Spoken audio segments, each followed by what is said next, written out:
begin with you.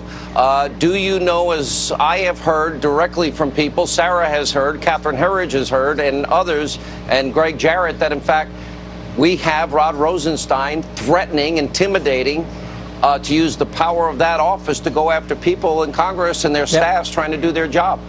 I believe it's happened, Sean. I've talked to folks who say it's happened who were there. So if, in fact, this did take place, which I think it did, this is the executive branch threatening staffers of a standing House committee trying to do their job and get answers for the American people.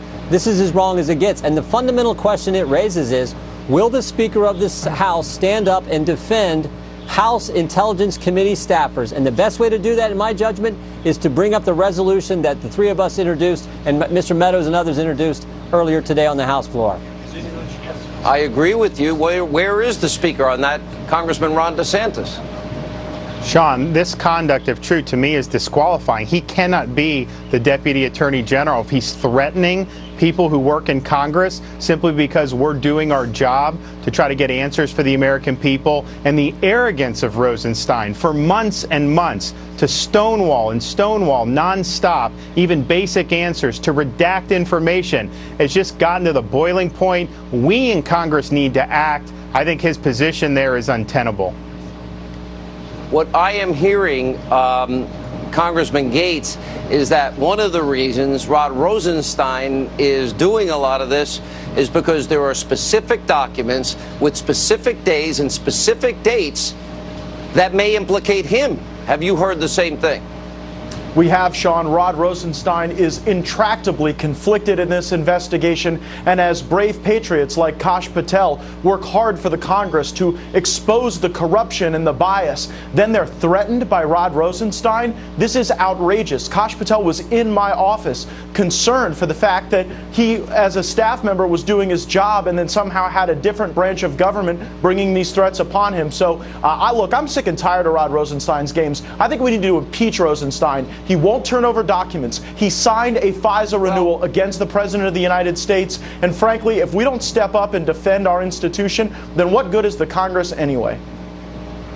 Well, okay, and he has this temper, which I don't know if all of you heard about it, because can you shake your head? Because I've heard about it, and even, I think Chairman Nunes is being pretty nice because, I just assume he didn't want to go on the record, but to use that power the way we're talking about here. Here is what I'm hearing, Congressman Jordan. It's either going to be the president demands these documents or Congress has the option of impeaching him. And that would require the Speaker to step up here.